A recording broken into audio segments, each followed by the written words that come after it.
Rasulullah Rabbi zidni ilma warzuqni fahma.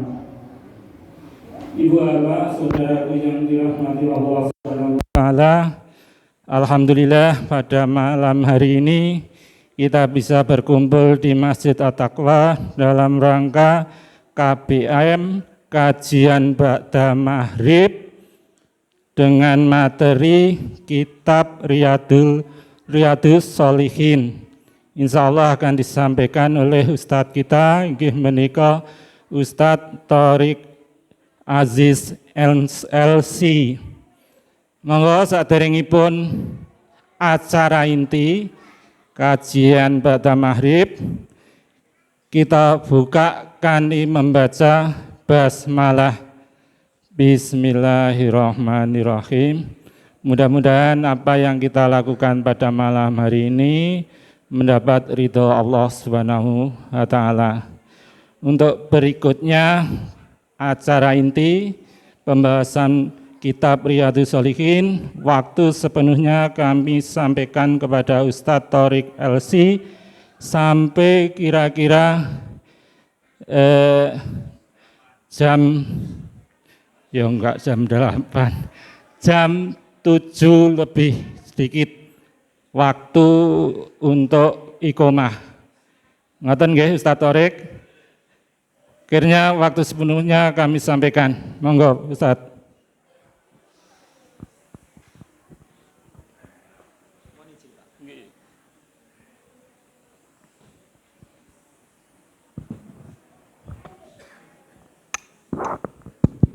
Bismillahirrahmanirrahim. Bapak Ibu, para hadirin sekalian, saya izin untuk membuka pengajian pada sore hari ini. Bismillahirrahmanirrahim. Assalamualaikum warahmatullahi wabarakatuh.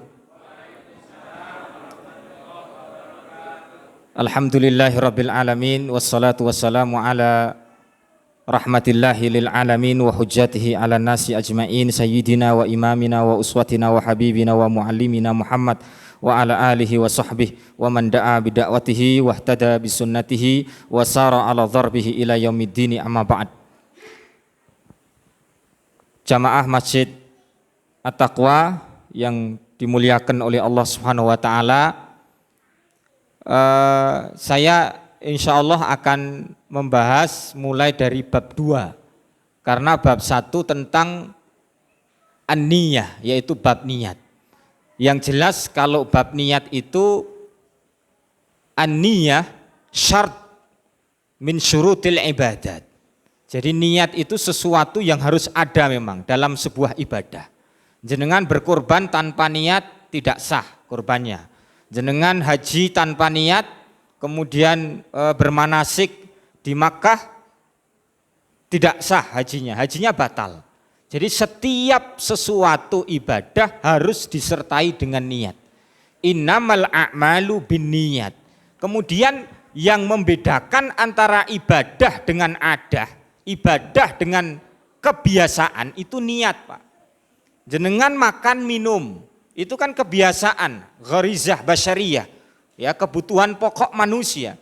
Itu bisa menjadi ibadah ketika panjenengan punya niat. Aku niat makan agar tubuhku sehat agar aku dapat beribadah. Aku beribadah sebagai bentuk ketaatanku pada Tuhanku. Hadzihil ibadah. Jadi adah itu bisa menjadi ibadah manakala yustarat atau disyaratkan dengan niat. Gitu. Jadi apapun perbuatan kita bisa menjadi ibadah kalau disertai dengan niat, Pak. Innamal a'malu binniyat, itu hadis pertamanya seperti itu bunyinya. Sampai kepada faman kanat hijratuhu ila dunya aw imra'atin yankihuha fa hijratuhu ila ma hajara ilai. Ini berhubungan dengan niat. Jadi bab pertama dalam kitab Riyadhus Shalihin itu berkaitan dengan niat. Hadis pertama yaitu innamal a'malu binniyat. Nah, saya mulai dari hadis kedua yaitu babut taubah atau yang kita tahu sebagai bab tobat. Apa itu taubat, Pak Thoriq? Nanti kita lihat definisinya seperti apa. Tapi saya baca syarahnya runtut matan syarah atau nas yang ada dalam kitab Riyadhus Shalihin. Wa qalal ulama mengatakan at-taubatu wajibatun min kulli dzambin. Tobat itu wajib bagi setiap yang melakukan perbuatan dosa.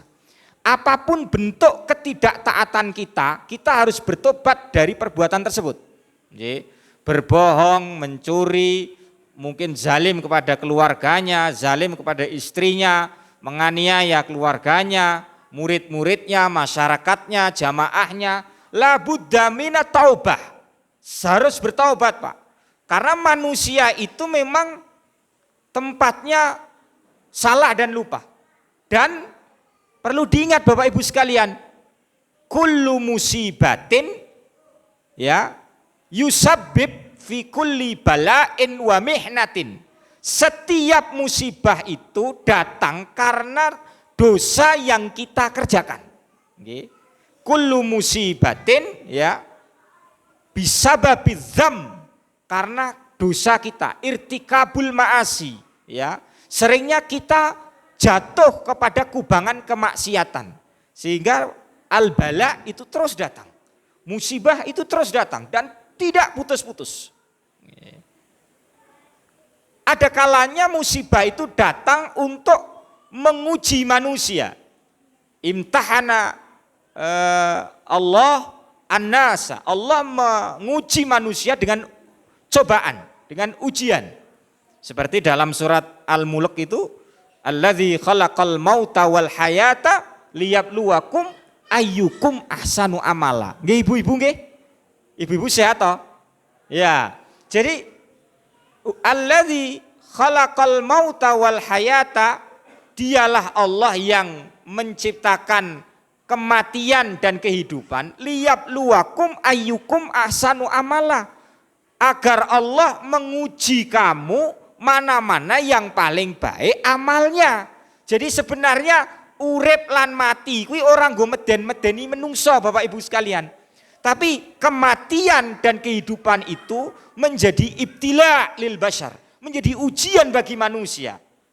Jadi umpamane nggih Pak nggih, jenengan sakit, aku lagi diuji bener Pak, ngoten niku Pak. Tapi jenengan sehat, jenengan juga lagi diuji ya. Jadi ujian, imtihan, ibtila itu mboten naming waktu kita sehat, tapi juga saat kita sakit. De duit kuwi ya ujian, orang de duit kuwi ya ujian ya. Sakit itu ujian, sehat itu ujian. Punya istri ya ujian, tidak punya istri ya ujian. Nah, itu loh Pak. Ujiannya apa kalau tidak punya istri? Mungkin perbuatan zina, nggih. Faraj atau tidak mampu menjaga kelaminnya, kan gitu. Tidak mampu menjaga matanya, tidak mampu menjaga perkataannya, tidak mampu menjaga pikirannya. Tapi ketika punya istri juga ujian Pak. Ujiannya apa? Tidak selingkuh loh toh. Ya. Karena memang banyak orang yang sudah punya istri tapi selingkuh, itu ada. Banyak ya Bu ya? Nggih banyak. Bapak-bapak sekalian, kebanyakan dari guru-guru kami memang tidak nikah lebih dari satu. Mereka tidak hanya hafal Al-Quran loh Bu ya, tapi selain hafal Al-Quran mereka itu tahu di balik ayat itu apa maknanya.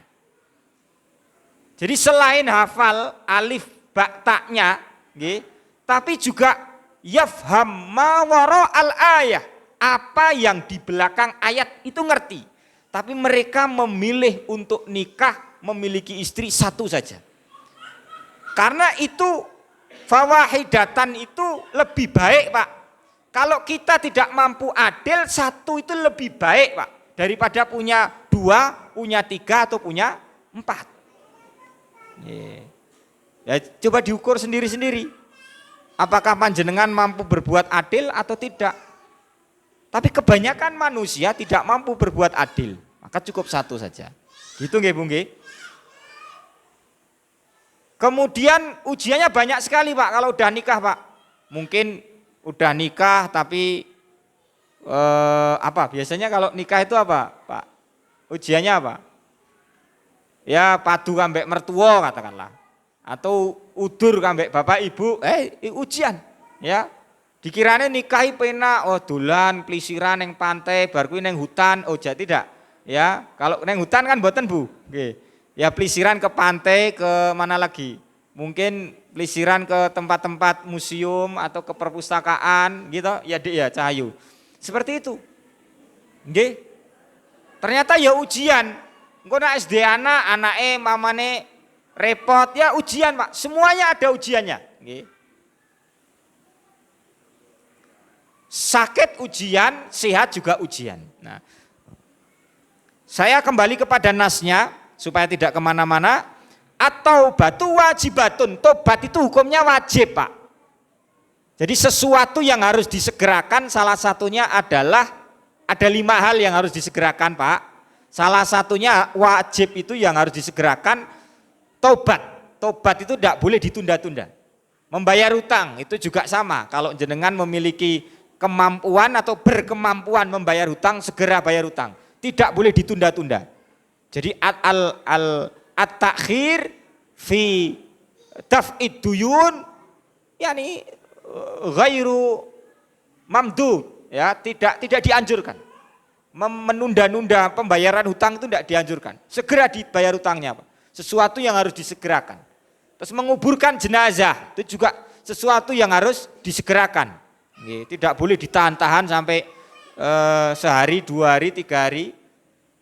Ya. Kecuali ada katakanlah badai yang sulit kita menguburkan jenazah atau mayit. Kemudian menikahkan anak perempuan. Nah ini anak-anak perempuan, ibu-ibu, bapak-bapak.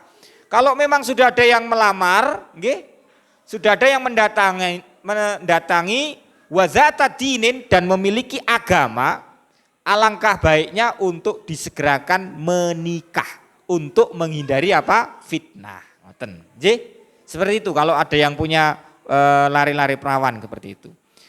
Tobat itu wajib dari setiap dosa. Wa in kanatil maksiyatu, kalau maksiat itu bainal abdi antara seorang hamba wa bainallah dan kepada Allah, la tata'allaq bihaqqin adami, tidak berkaitan dengan hak adami, falaha salah satu syurutin, maka ada syarat. Nah ini Pak, mohon dihafalkan.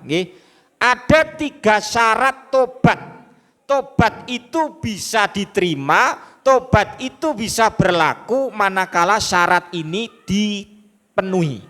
3 syarat ini. Kalau maksiat niki berkaitan dengan panjenengan kalian Allah, antara panjenengan kalian Allah, syaratnya enten 3. Yang pertama, ayyuk li'a anil maksiyah, berhenti sesaat, berhenti saat itu juga ketika panjenengan bermaksiat.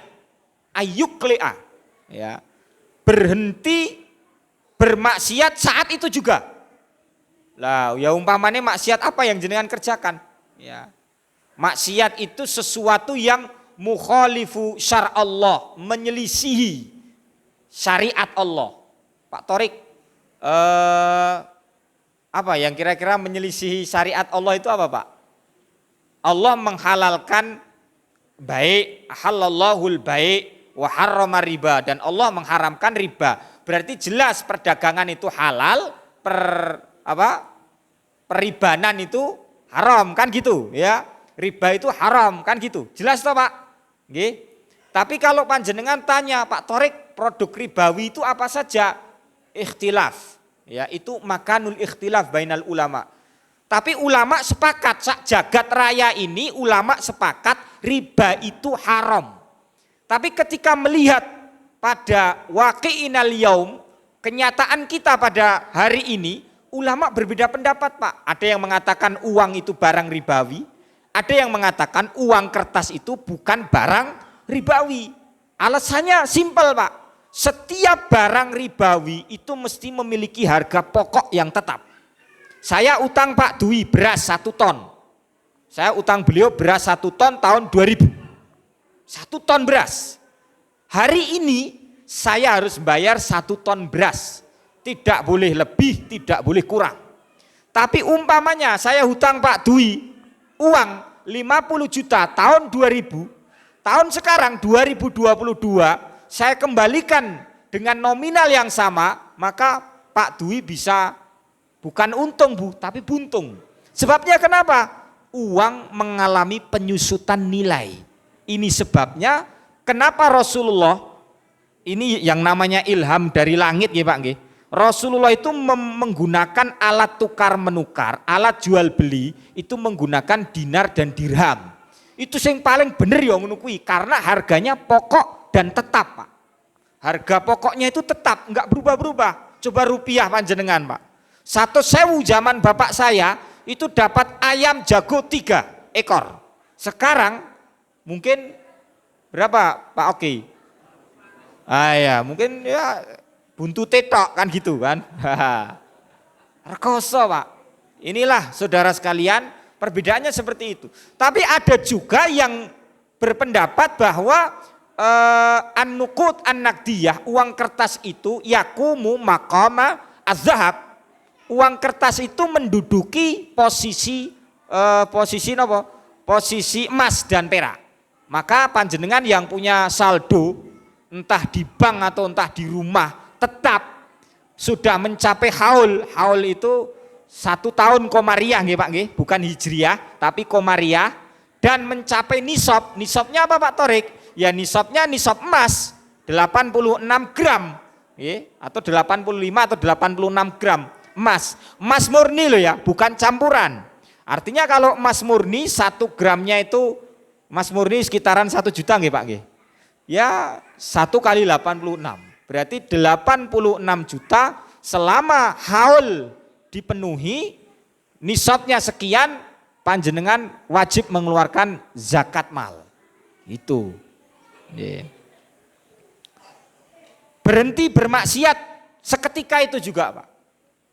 Ya, dalam perbuatan apapun yang mengandung perbuatan maksiat dan dosa, kita harus berhenti dari itu. Kemudian yang kedua, ayyan dama ala fi'liha, menyesali perbuatan itu. Nah, siapa yang tidak pernah menyesal atau mungkin bermaksiat itu berasik-asik gitu? Ada? Ngerti nak kui perbuatan maksiat tapi berasik-asik. Berasik-asik itu ya artinya menikmati gitu. Enten mboten? Wah kalau ada berarti perbaiki hati panjenengan Pak. Tapi justru kalau tidak at home, ora kerasan, berbuat maksiat ora kerasan, lah itu bagus. Itu pertanda hati kita ada al-imanus shadiq, ada keimanan yang benar. Menyesali perbuatan maksiat yang sudah kita kerjakan, itu syarat yang kedua. Syarat yang ketiga, wa ayyazima alla ya'uda ilaiha abada.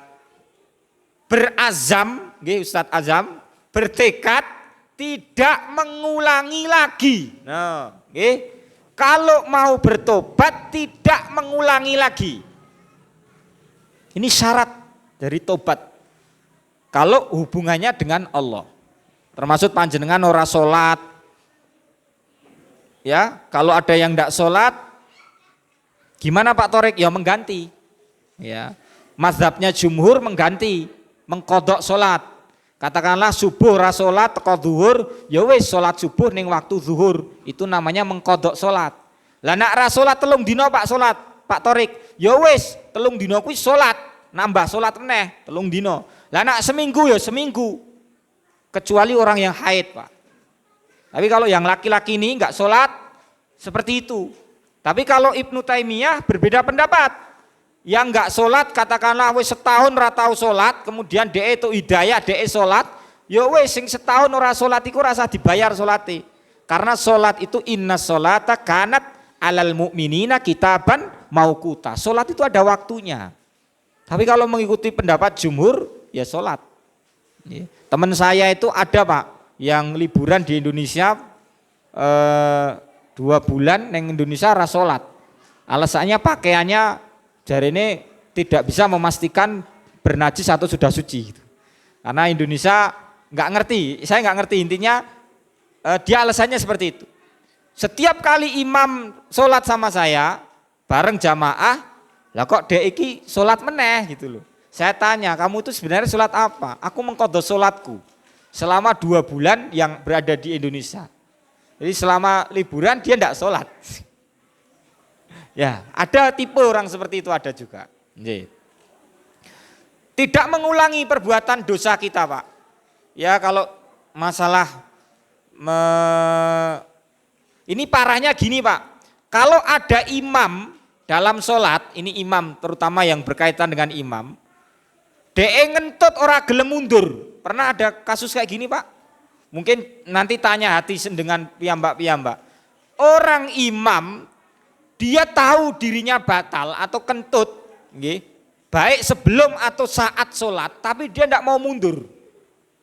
Berarti imam itu sudah naik pada derajat dosa besar, Pak. Itu perbuatan dosa.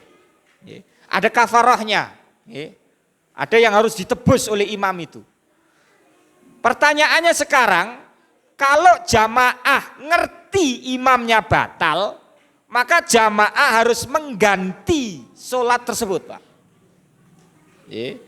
Jadi ketika diimami seseorang, belakangnya ngerti kalau imamnya ngentut, ya mungkin pret atau dut atau tit, ya tabu. Kok imamnya ragil mundur, kenapa Pak Torik? Imamnya Pak Kaji atau mungkin imamnya Ustadz besar, kiai gede, isin arep mundur kan nonton. Kalau jamaahnya ada yang tahu, Pak, maka wajib mengganti sholat. Tapi kalau jamaahnya tidak ada yang tahu, satu pun tidak ada yang tahu, fala i'ada alaihim, maka tidak perlu mengulang sholat mereka. Ditanggung oleh sang imam. Dan hukumnya bagi imam yang ngerti dirinya kentut, ngerti dirinya batal kok ijek melanjut imam, kafaratnya adalah dia bertobat kepada Allah dengan tobat yang sesungguh-sungguhnya dan tidak mengulanginya kembali. Syaratnya di sini karena dia bermaksiat sama Allah. Gitu, Pak. Seperti itu. Ya kalau Pak Torik, lali ora tasyahud. Lali ora tasyahud itu tasyahud awal itu, Pak, itu merupakan wajibus sholah. Jadi gini jamaah, ibu-ibu ngapunten. Enten perbedaan antara ruknus sholah, rukuni sholat, wajibus sholah, kewajibannya sholat, dan sunanus sholah, sunat-sunat sholat. Rukuni sholat, kui ora iso gugur meski yon jenengan disengaja atau dengan tidak disengaja, lupa. Berarti nak lupa mengerjakan rukun, yo dibaleni, ora kok sujud sahwi. Loh. Nggih. Rukunnya sholat ada 14, wajibnya sholat ada 8. Kalau jenengan lupa di 14 rukun ini, ya mengulangi lagi. Ya ora kok sujud sahwi, ndak.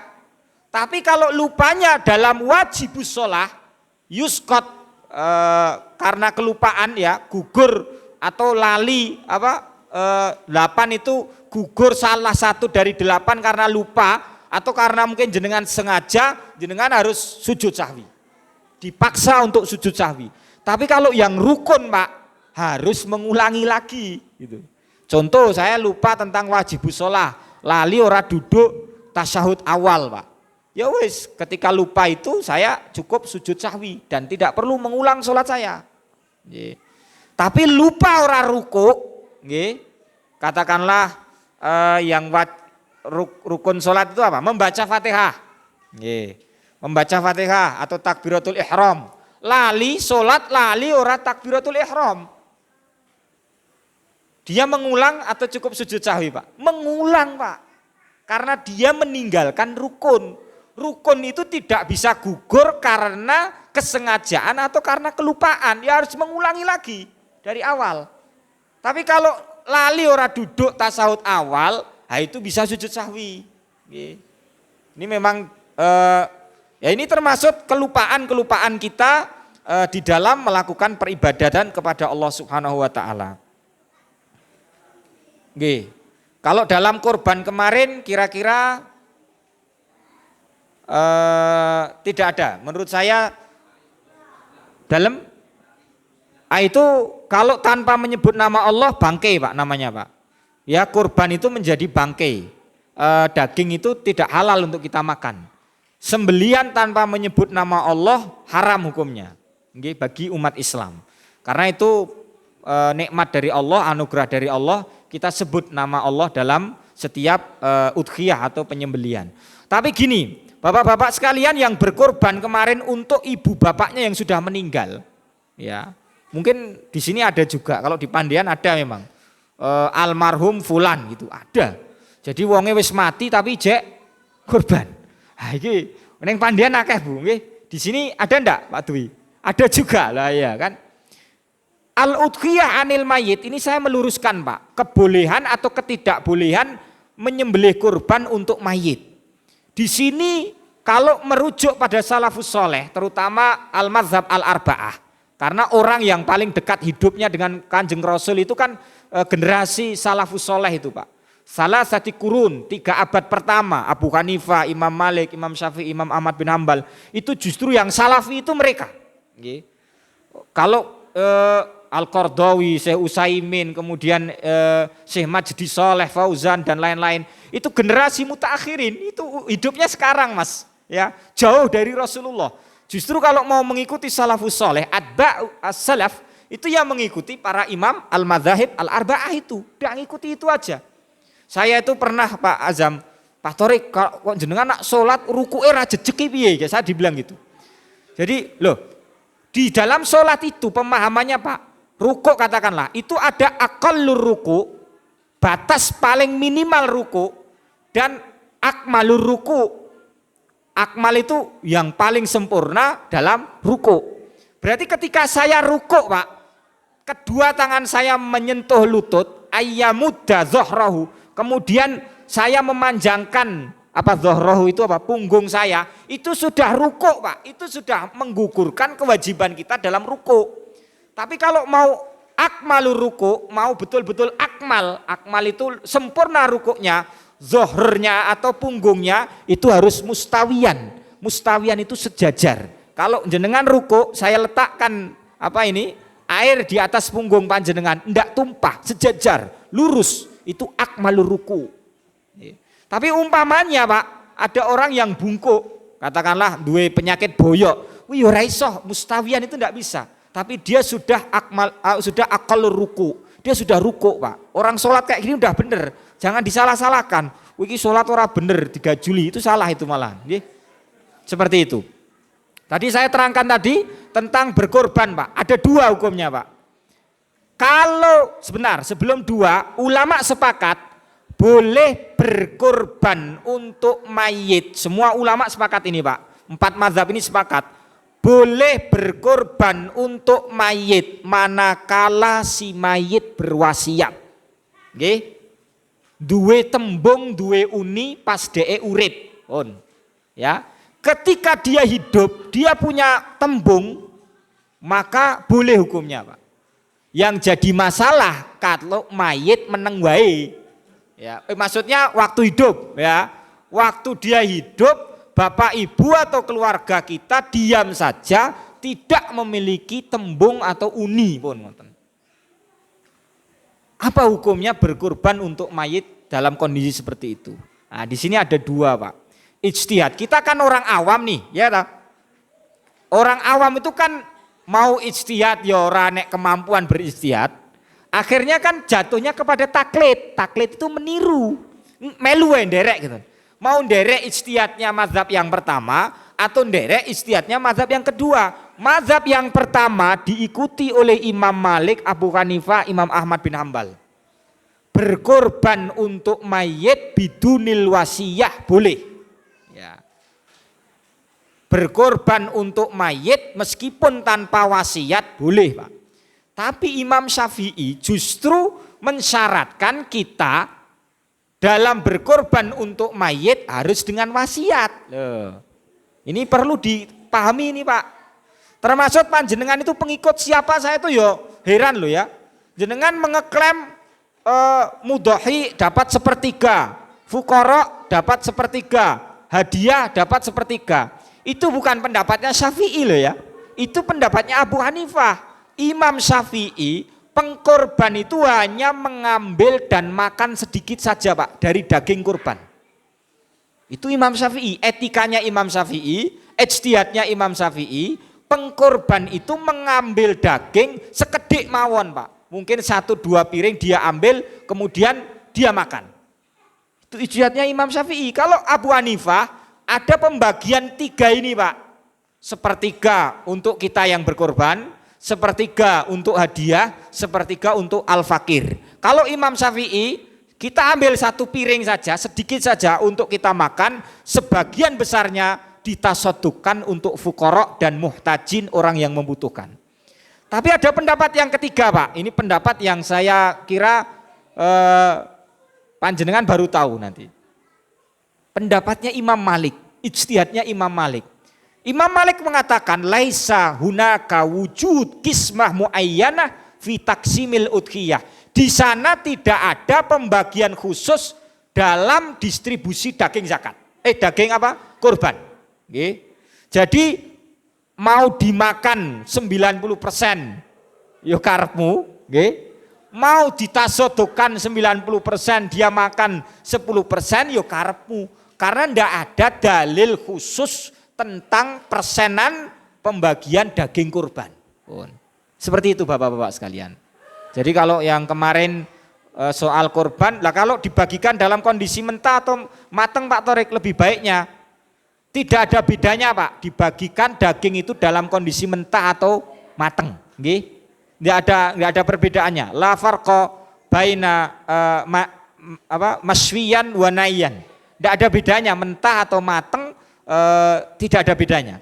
Tapi saya punya pemikiran, ini perspektif pribadi ya, pembacaan saya pribadi, kalau besok membagikan daging kurban, kira-kira loh Pak, masyarakat sekitar kita itu memang asyadul fuqara, orangnya itu fakirnya itu nemen Pak, lebih baik dibagikan dalam kondisi matang.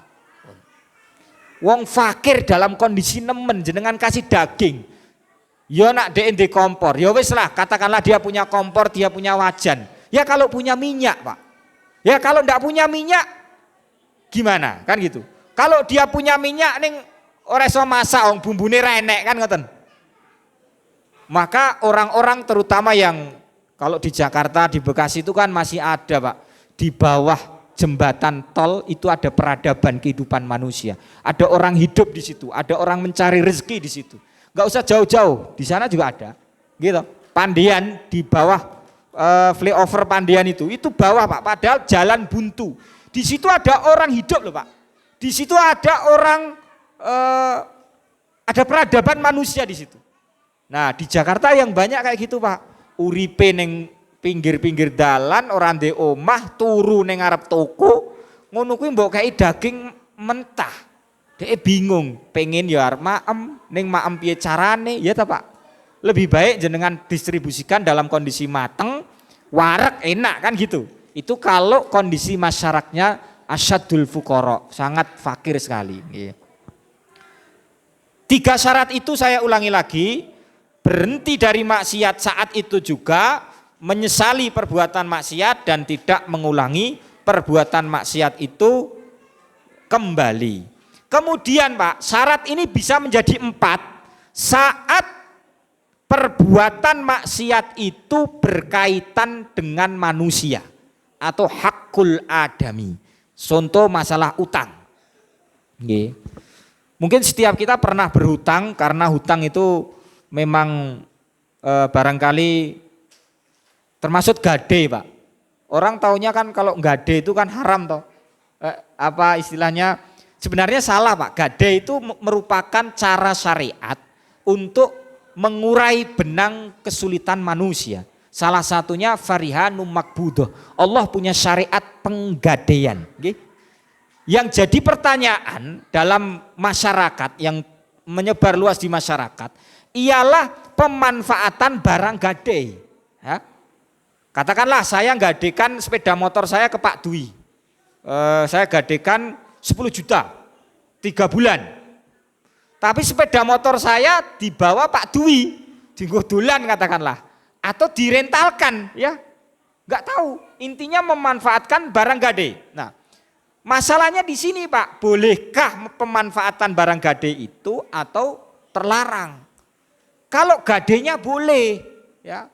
Penggadean itu boleh Pak, menggadekan barang atau jenengan ada orang menggadekan barang terus jenengan memberi katakanlah penangguhan utang atas uang, kemudian ditangguhkannya utangnya, jaminannya dia menggadekan ini, dan itu boleh Pak. Itu salah satu cara syariat untuk mengurai benang kesulitan manusia, termasuk hutang. Nah ini, hutang itu wajib dibayar Pak. Ya, hutang itu wajib dibayar. Saya ingatkan kembali, kalau punya utang, ya alal akal keluarganya tahu. Ben jenengan kalau mati atau kita mati, dulure dhewe ngerti, ya wis bandane dhewe dicuil sebelum dibagi kepada para waris atau keluarga kita, dikurangi dulu untuk membayar utang. Setiap jiwa akan menggantung manakala dia punya hutang. Hutang ini hati-hati ya. Rasulullah pun juga tidak memandang mereka yang punya hutang nanti. Nggih. Kasihan orang punya hutang itu. Nah, kalau punya hutang gimana Pak Torik? Tobatnya ya dibayar. Nggih. Kalau menyakiti orang ya minta maaf. Kalau menzalimi orang ya minta keridoannya. Hak orang lain kita rampas ya minta halalnya. Seperti itu Bapak-bapak sekalian. Maka dosa yang paling ngeri itu sebenarnya dosa korupsi. Korupsi itu ngeri Pak. Karena dia berhubungan dengan hakul adami. Kalau dia korupsi anggaran, katakanlah satu kabupaten atau satu kota, berapa jiwa orang yang dirampas haknya di situ Pak. Kan ngeri, harus minta satu-satu. Kan kalau begitu dia harus ngomong kan di depan media kayak gini, di syuting YouTube atau siaran langsung para masyarakat. Saya adalah koruptor di kota Panjenengan, saya adalah koruptor di kabupaten Panjenengan, saya minta maaf. Mohon direlakan uang sekian miliar untuk saya, kan gitu.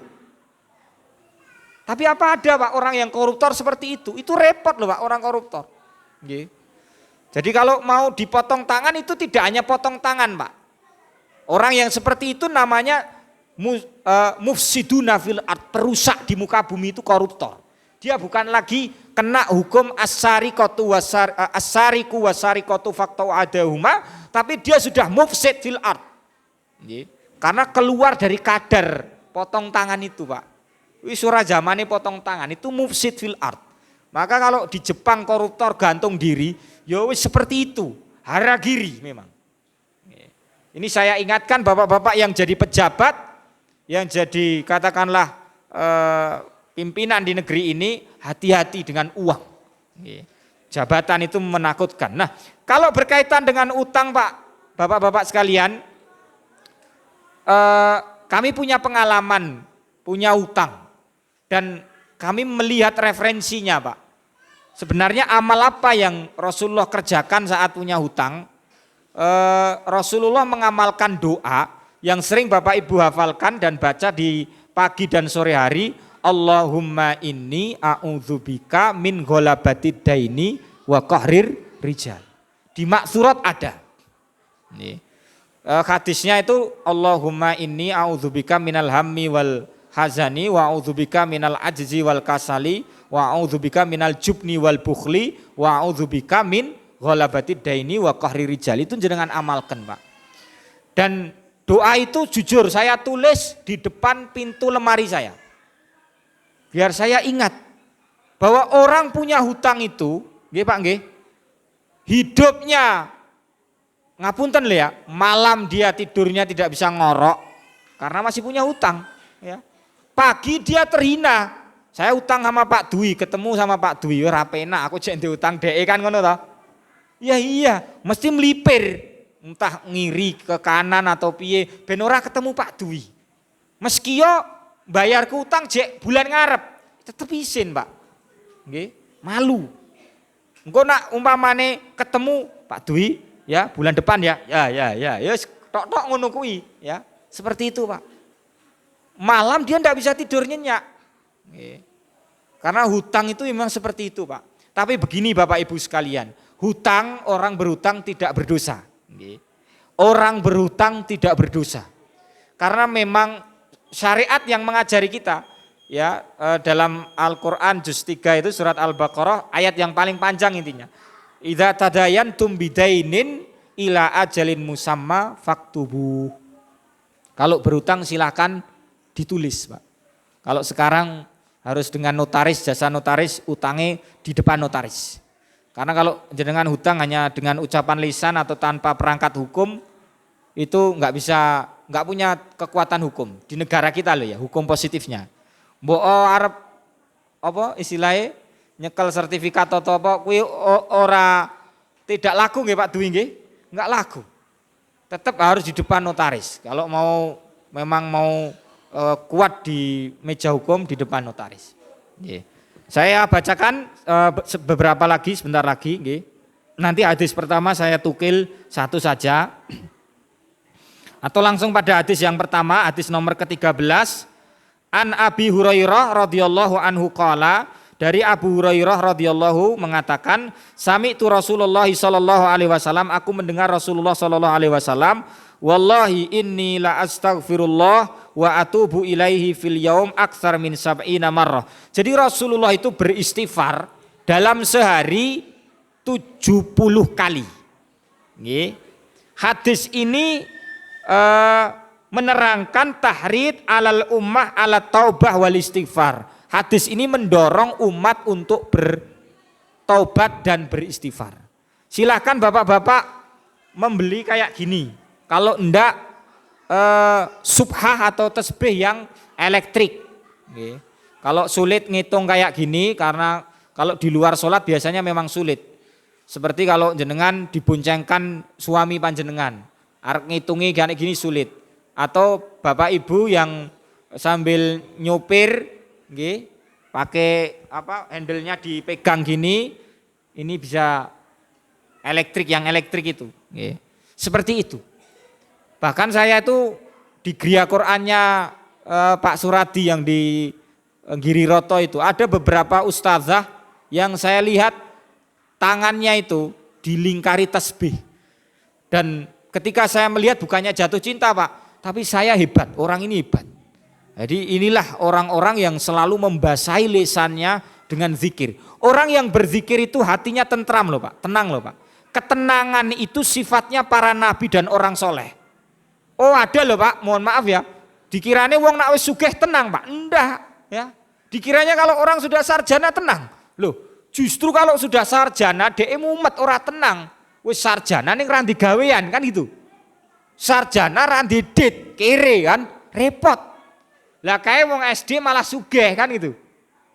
Loh, kan gitu Pak. Jadi jangan dikira harta itu kemudian menjadi faktor utama ketenangan hati. Enggak. Orang banyak yang punya harta Pak malah repot, di mobil HP kesenggol sidik khawatir kan gitu kan, gitu.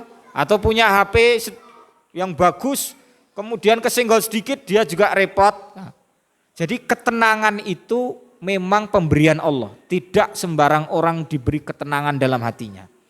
Ketenangan itu muncul karena keyakinannya yang 100%. Bahwa apa yang menimpa dan yang tidak menimpa dia itu atas seizin Tuhan yang Maha Esa Pak. Ini penting Pak, karena kesehatan itu tidak cuma kesehatan fisik tapi juga kesehatan mental. Sekarang kan banyak orang depresi gitu, cah cilik tapi duwe katakanlah penyakit siapa sekarang, orang sekarang apa Pak Ardi?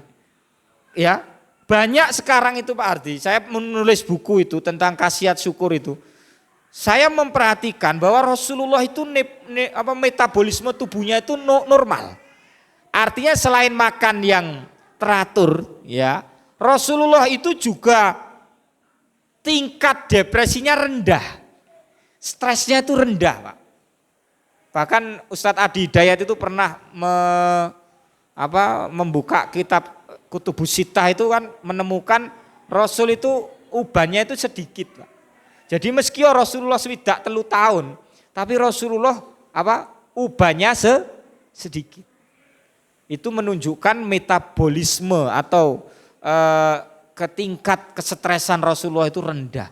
Rasulullah itu orang yang tenang, dan tenang itu sifatul muttaqin wa sifatus solihin, itu sifatnya orang-orang soleh. Ala bizikrillah tatmainul qulub. Maka berzikir dengan membaca istighfar, Pak. Kenapa istighfar? Wa qul tastaghfiru rabbakum innahu kana ghaffara. Ya ayyuhalladzina amanu tubu ilallahi taubatan nasuha. Tubu ilallahi jami'a ayyuhal mu'minun la'allakum tuflihun. Keberuntungan itu datang saat kita memperbanyak istighfar.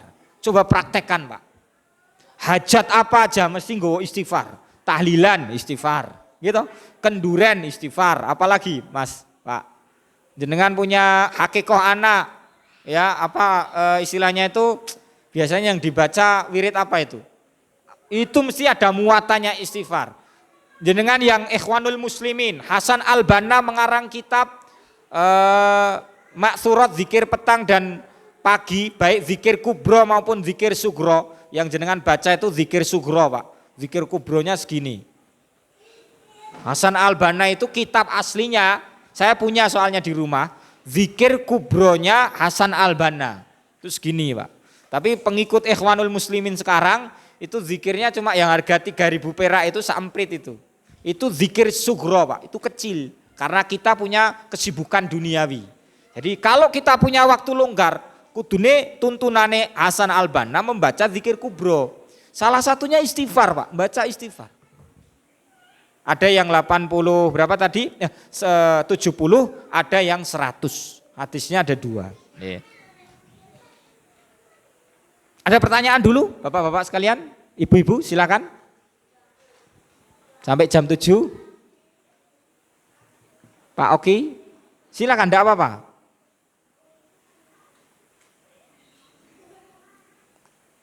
Kalau menyimpan daging korban, Bapak Ibu sekalian, hukumnya apa Pak Torik menyimpan daging korban? Ibu-ibu masih menyimpan daging korban? Itu gedek Pak. Ya. Kalau ada yang menyimpan daging korban, hukumnya menyimpan daging korban di kulkas atau di freezer itu boleh. Baik mau 1 bulan, 2 bulan, 3 bulan, 6 bulan, 9 bulan, 1 tahun. Boleh, 1 tahun pun boleh. Tapi yang perlu digarisbawahi Bapak Ibu sekalian, yang dilarang adalah tafzir, menyia-nyiakan daging. Kalau sampai panjenengan nyimpen sampai 1 tahun, terus akhirnya mbok gua, itu dosa. Nggih. Ngerti nak jenengan buang ngopo ra mbok kene aku atau kene wong liya lah ya toh. Di sate enak kan ngoten. Ya kenapa kita kok kayak gitu? Yang dilarang tuh itu, Pak. Kalau menyimpan itu enggak apa-apa. Dia enggak mau simpan. Tapi kalau daging kira-kira 1 tahun di freezer, menurut kesehatan gimana, Pak? Bagus. Enggak sehat toh? Ya dikira-kira sajalah. Kira-kira memang sudah layak untuk sudah tidak layak untuk disimpan, ya segera dicairkan. Kita buat yang pentol bakso atau sosis atau apalah ya, atau di apa Pak istilah suwer-suwer itu apa namanya, ragi ya, diragi ora apa-apa gitu. Nggih. Ada yang lain Bapak-bapak sekalian? Enggak apa-apa kalau bertanya, malah kalau saya enggak ngerti Pak, saya akan mencari di kitab Mausu'at Fiqhiyah. Saya turunkan kitab-kitab Mausu'at Fiqhiyah Kuwaitiyah tebal sekali. Saya cari di situ masail apa, masalah apa, fikih apa yang belum diketahui. Kalau masalah sholat yang jenengan kerjakan seperti kita ini, biasanya orang perbedaannya pada hay'ah. Hay'ah itu gerakan. Tapi kalau rukunnya sama. Terus kemudian subhana rabbiyal a'la sekali saja cukup Pak Torik? Cukup. Tapi kalau mau sempurna 3 kali. Atau lebih juga boleh. Kalau salam memang harus 2 Pak. Salam dalam sholat yang wajib itu harus 2 kali. Taslimataini, marrotaini. 2 kali. Tapi kalau dalam sholat sunnah boleh sekali. Assalamualaikum warahmatullahi wabarakatuh. Boleh. Assalamualaikum aja boleh. Tapi kalau mau dapat salam yang sempurna, akmalus salam, ya assalamualaikum warahmatullahi wabarakatuh. Dan harus tertib, rukun-rukunnya harus tertib. Kalau dalam sholat. Ya itu sajalah. Iya, silakan. Malah bagus. Korban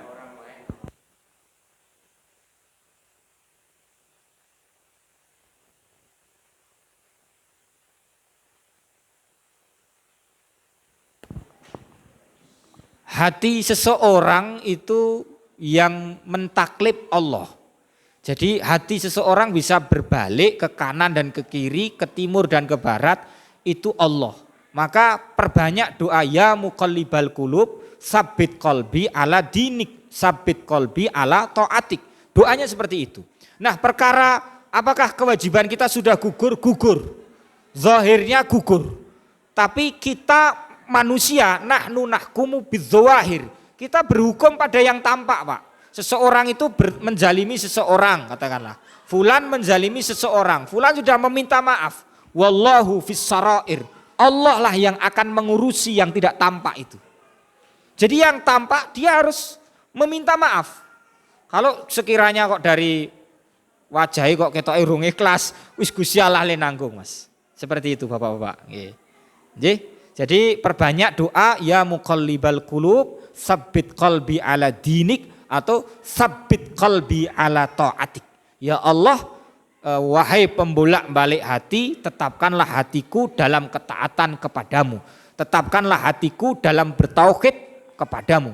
Tetapkanlah hatiku dalam agamamu yang lurus ini. Seperti itu, Pak. Kan iman kan yazidu wa yankus. Terkadang naik, terkadang Pak Dwi kan juga merasakan toh Pak Dwi. Terkadang sholat khusyuk ra ukur. Nih yo terkadang sholat gor 2 menit nggih Pak nggih. Nate toh Pak? Pernah kayak gitu? Nah, pernah. Saya juga pernah.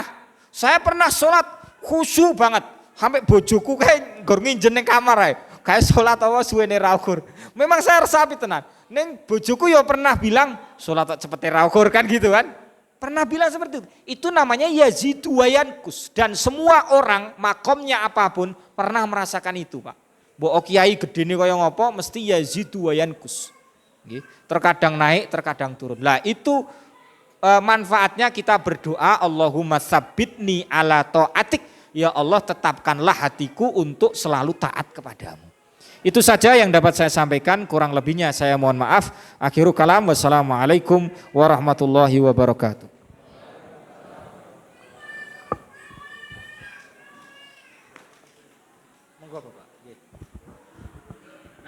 Matur nuwun dumateng Ustadz Thoriq LC. Jazakallah khair. Ya, kesimpulannya ini tadi membahas kitab Riyadhus Shalihin tentang tobat. Tobat itu wajib, nggih. Tobat, dan tobat itu karena melakukan dosa, ya, dosa kepada Allah dan dosa kepada manusia. Dosa kepada Allah itu ada berapa tadi? 3, nggih. Menghentikan seketika. Yang kedua adalah tidak mengulangi lagi, menyesal. Terus yang untuk kepada manusia ditambah 1 lagi, melepaskan haknya, ya. Dan ya sebaiknya dengan manusia itu menemuinya. Kalau punya hutang ya hutangnya disaur tadi. Mengatakan, ya mudah-mudahan apa itu bermanfaat dan kita pasti melakukan dosa. Setelah melakukan dosa segera taubat.